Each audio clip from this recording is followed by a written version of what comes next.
हरे कृष्णा दोस्तों, मेरा नाम है इंदुमती पांडे। वैसे तो हम अपने इस चैनल पर स्पिरिचुअल बातें करते हैं, पर पढ़ना लिखना स्पिरिचुअल बनने से कम नहीं। दोस्तों, आज इस वीडियो में मैं बात करने वाली हूँ यूजीसी नेट एग्जामिनेशन की। आप में से कुछ लिसनर्स इस एग्जाम के बारे में जानते होंगे। जो नहीं जानते उन्हें मैं बता दूं कि ये एग्जाम आपको असिस्टेंट प्रोफेसर की जॉब के लिए क्वालिफाई करता है। दोस्तों, आज की वीडियो बहुत ही इंफॉर्मेटिव और इंटरेस्टिंग होने वाली है। आपने थंबनेल में पढ़ ही लिया होगा। आज हम एक ऐसे इंसान से बात करने वाले हैं जिन्होंने 40 साल की उम्र में यूजीसी नेट एग्जाम क्लियर किया, जो कि नॉर्मली बच्चे अपने मास्टर डिग्री की फाइनल ईयर में यानी 22-23 साल तक क्लियर कर लेते हैं। उनसे जानेंगे कि क्या ऐसी वजह रही जिसकी वजह से ये एग्जाम अब तक उनसे क्लियर नहीं हुआ, या कोई और वजह थी। क्या उन्होंने कुछ YouTube के चैनल्स फॉलो किए या कोई टिप्स जो वो देना चाहेंगे, ये सब बातें आज इसमें डिस्कस करेंगे। अगर आप रिपीटर हैं तो मेरा वादा है कि आपको इस वीडियो से बहुत फायदा होने वाला है। चलिए बिना देर किए हुए बुलाते हैं अपने स्पेशल गेस्ट को, जिनका नाम है इंदुमती पांडे। अरे, ये तो मेरा ही नाम है। जी हाँ दोस्तों, ये मेरी ही कहानी है। ईयर 2006 में मैंने PGDBM कोर्स में एनरोल किया, यानी कि post graduate diploma in business management, और 2007 दिसंबर में मैंने पहली बार UGC NET exam management stream में दिया। रिजल्ट आया और मेरा एग्जाम फर्स्ट अटेम्प्ट में क्लियर हो गया। ये उस समय की बात है जब यूजीसी का exam, UGC NET exam descriptive form में हुआ करते थे। कुछ महीनों इंतजार करने के बाद जब नेट सर्टिफिकेट नहीं आया तो यूजीसी ऑफिस में पता किया। उन्होंने कहा कि आपके पास तो PGDBM है, यानी कि आप मास्टर डिग्री भी नहीं हो, इस हिसाब से तो आप एग्जाम देने के लिए एलिजिबल ही नहीं। मेरे पैरों तले जमीन खिसक गई, मेरा दिल टूट गया। हो सकता है आप में से कुछ लोगों को ये मालूम ना हो कि PGDBM और मास्टर डिग्री में क्या फर्क होता है। दोस्तों, PGDBM यानी कि post graduate diploma in business management, कई जगह इसमें PGDM भी होता है, यानी post graduate diploma in management.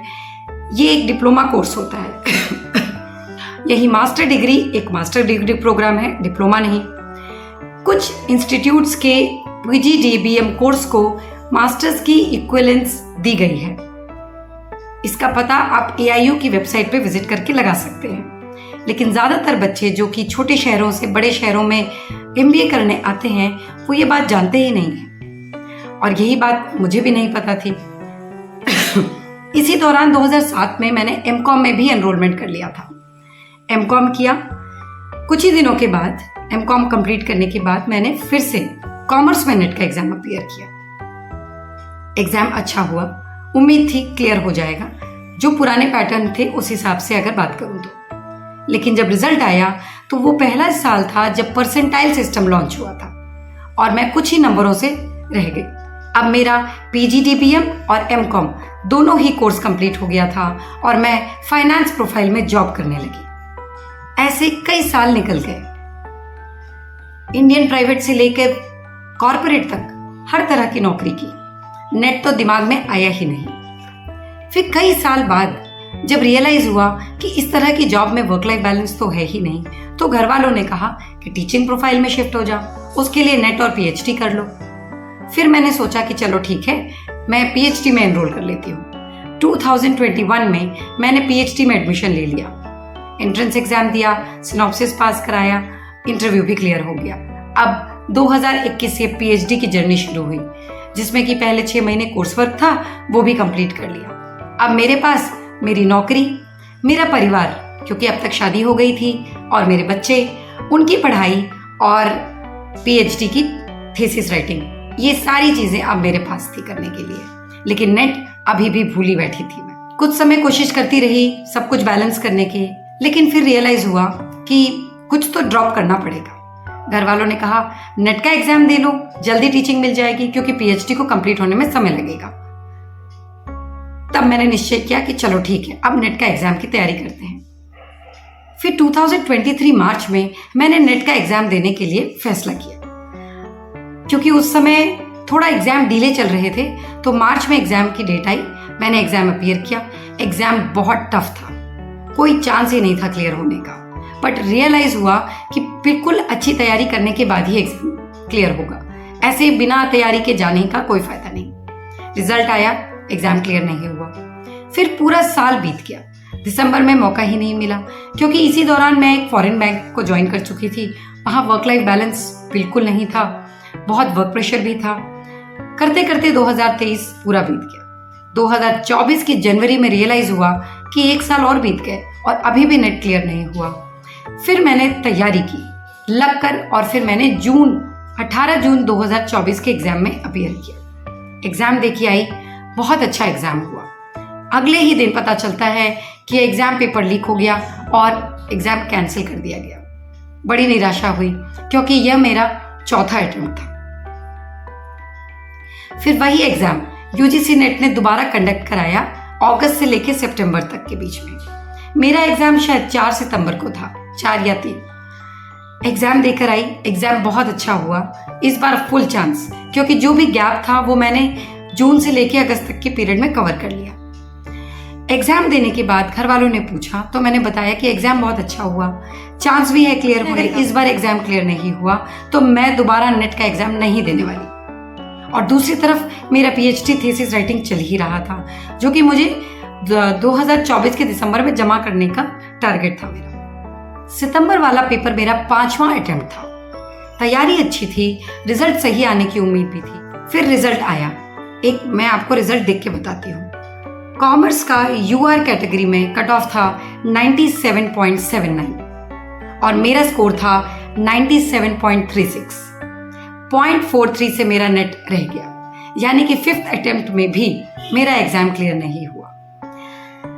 मन कुछ पल के लिए उदास हुआ, लेकिन क्योंकि ईश्वर पर इतनी आस्था है कि ये विश्वास था कि जो करते हैं भगवान अच्छे के लिए करते हैं। लेकिन जैसा कि तय था कि मैं नेट का एग्जाम तो दोबारा देने वाली नहीं, मैंने डिसाइड कर लिया कि अब मैं नहीं दूंगी और मैं अपनी थीसिस राइटिंग में लग गई। लेकिन कुछ समय बीता और फिर जनवरी फरवरी के आसपास दिसंबर 24 में एग्जाम थीसिस सबमिट करना था, वो नहीं हो पाया क्योंकि पेपर पब्लिशिंग में कुछ प्रॉब्लम आ गई। फिर उसके बाद पेपर पब्लिश कराया। मार्च तक जाते जाते घर वालों ने कहा एक अटेम्प्ट और दे दो, तुम्हारी तैयारी अच्छी थी, यू वर सो क्लोज। फिर मैंने मन बनाया कि चलो ठीक है, सबने कहा है तो एक लास्ट अटेम्प्ट और दे लेते हैं। फिर आया जून 2025 में एग्जाम की डेट पड़ी। फिर चल पड़े मुंह उठा के एग्जाम सेंटर पेपर देने। इस बार तैयारी अच्छी थी, पूरा सिलेबस कवर किया, अपने गैप एरिया पर काम किया जो थे मैथ्स के कुछ टॉपिक्स, डीआई का कुछ पोर्शन, लॉजिक रीजनिंग में कुछ पार्ट जैसे स्क्वायर ऑफ ऑपोजिशन, इन सारे गैप एरियाज पे काम किया। फिर आया 27 जून का दिन जो था एग्जाम का डे। एग्जाम दिया, एग्जाम बहुत अच्छा हुआ, क्लियर हो जाने की फिर से उम्मीद जगी। कुछ समय इंतजार किया और फिर नेट वालों ने रिजल्ट अपलोड किया, पहले स्कोर अपलोड किया। बहुत ही जल्द 10 दिनों के अंदर एनटीए ने आंसर डाल दिए। आंसर चेक किया, मेरा स्कोर काफी अच्छा था। दिसंबर 2024 जो अटेम्प्ट मैंने नहीं दिया था उसका कट ऑफ देखने पर पता चलता था कि उस हिसाब से मेरा स्कोर अच्छा है, चांस है कि इस बार क्लियर हो जाएगा। कुछ ही दिनों के बाद 15 दिन के अंदर अंदर यूजीसी नेट का रिजल्ट आ गया। नेट के रिजल्ट में commerce UR category cut off गई 194 और मेरा स्कोर था 210। सच है दोस्तों, इस बार मेरा नेट क्लियर हो गया। एक अनबिलीवेबल बात सी लग रही थी। 6th अटेम्प्ट में जाके, और अब तक मेरी उम्र भी 40 साल हो गई थी और मैंने इसी दौरान अपना थीसिस फाइनल करके थीसिस सबमिट भी कर दिया था। दोस्तों, हम अक्सर सुनते हैं कि जब भगवान देते हैं तो छप्पड़ फाड़ के देते हैं। मेरे साथ तो ऐसा ही हुआ। जब नहीं क्लियर हो रहा था तो नहीं हो रहा था, लेकिन अब नेट, पीएचडी सब साथ में अचीव किया मैंने। ईश्वर पे विश्वास रखो और चलते चलो, अपना कर्म करो और फल की इच्छा मत करो। ये सच ही है दोस्तों, क्योंकि जब वक्त आता है तभी वो चीज मिलती है, क्योंकि समय से पहले और किस्मत से ज्यादा कभी किसी को नहीं मिला। इस इस संतुष्टि के साथ आप सिर्फ अपनी मेहनत पे ध्यान दीजिए। मैं कोई टॉपर तो नहीं दोस्तों जो मेरा कोई इंटरव्यू ले, लेकिन मुझे लगा कि मैं अपनी जर्नी आपसे शेयर करूं, ताकि अगर आप भी बार बार रिपीट करते हैं तो आपको भी एक मोटिवेशन मिलेगी।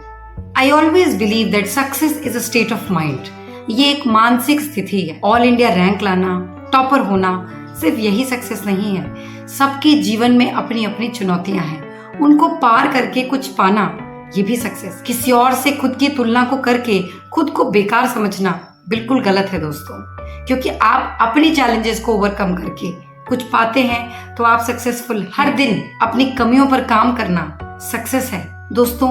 ये मेरी कहानी है, मुझे आशा है कि आप में से कईयों को इससे मोटिवेशन मिलेगी। दोस्तों अब बात करते हैं उन चैनल्स की जिनसे मुझे बहुत हेल्प मिली। सबसे पहले मैं बात करती हूँ पेपर 1 की। तो पेपर 1 के लिए मेरा सबसे पहला सजेशन है भरत एजुकेशन। भरत कुमार सर ने अपने चैनल पे प्रॉपर प्लेलिस्ट बनाई है हर टॉपिक की। पेपर 1 में जितने भी टॉपिक्स हैं उनके लिए इतना सॉर्टेड चैनल मैंने सच में बिलीव में कभी नहीं देखा। हर चीज़ की प्रॉपर प्लेलिस्ट बनी है। हाँ, इसके अलावा मैंने भरत कुमार सर का PYQ ज़रूर परचेज किया था, जिससे मुझे पुराने कई सालों के PYQs को करने में काफ़ी मदद मिली। दूसरा सजेशन है मेरा रजत सर के मैराथन्स। उससे मुझे मैथ्स और DI में बहुत हेल्प मिली, हाँ लॉजिक रीजनिंग में भी। और थर्ड सजेशन है एजुकेशन अचीवर्स। ये चैनल भी बहुत अच्छा है, क्योंकि ज़्यादातर हम बहुत फेमस चैनल्स देखते हैं। एजुकेशन अचीवर्स बहुत फेमस चैनल नहीं होगा, लेकिन कॉन्सेप्ट इतने अच्छे से उसमें समझाया गया है कि 1 शॉट में आपको वो रिकॉर्ड हो जाएगा माइंड में, और एग्जाम में आप सच में परफॉर्म कर पाओगे। दोस्तों अब बात करते हैं पेपर 2 कॉमर्स की, जो कि मेरा सब्जेक्ट है। पेपर 2 कॉमर्स के लिए मैंने पढ़ा था आयुषी मैम से। इनके चैनल का नाम है कॉमर्स स्पॉटलाइट। उन्होंने फुल सिलेबस डिस्कस किया है। नॉर्मली लोग सिलेबस डिस्कस करना शुरू करते हैं और कुछ टॉपिक्स के बाद उसको छोड़ देते हैं और फिर दूसरे किसी चैप्टर पे या सब्जेक्ट पे शिफ्ट हो जाते हैं। बट आयुषी मैम के चैनल पर आप अगर सही प्लेलिस्ट ढूंढ पाएंगे तो वहाँ उन्होंने सारे टॉपिक्स की मैराथन्स, यानी जो कॉमर्स के 10 टॉपिक होते हैं उसकी प्रॉपर मैराथन्स उन्होंने सेव की हुई हैं, जिससे मुझे सच में बहुत हेल्प मिली। क्योंकि मैं 2009 पास आउट हूँ MCOM। मेरे लिए it was a gap of around 15-16 years. It was really helpful to get all those concept clarity back. दूसरा चैनल है तलवीर सिंह सर का, जो कि आई एम श्योर आप में से बहुत लोग जानते भी होंगे और फॉलो भी करते होंगे। उनके चैनल के भी मैराथन्स ने काफ़ी हेल्प की। और थर्ड चैनल था प्रियंका मैम का। I think super coaching text book है उनके चैनल का नाम। उसमें से मैंने PYQs किए थे कॉमर्स के, क्योंकि कॉमर्स के PYQs भी अगेन सब कुछ मुझे बहुत सॉर्टेड कहीं मिल नहीं रहा था, बट उन्होंने बहुत सीक्वेंस में फॉलो किया हुआ है। इन चैनल से पढ़ के ही मेरा नेट क्लियर हुआ है दोस्तों। मैंने कोई पेड कोर्स नहीं लिया।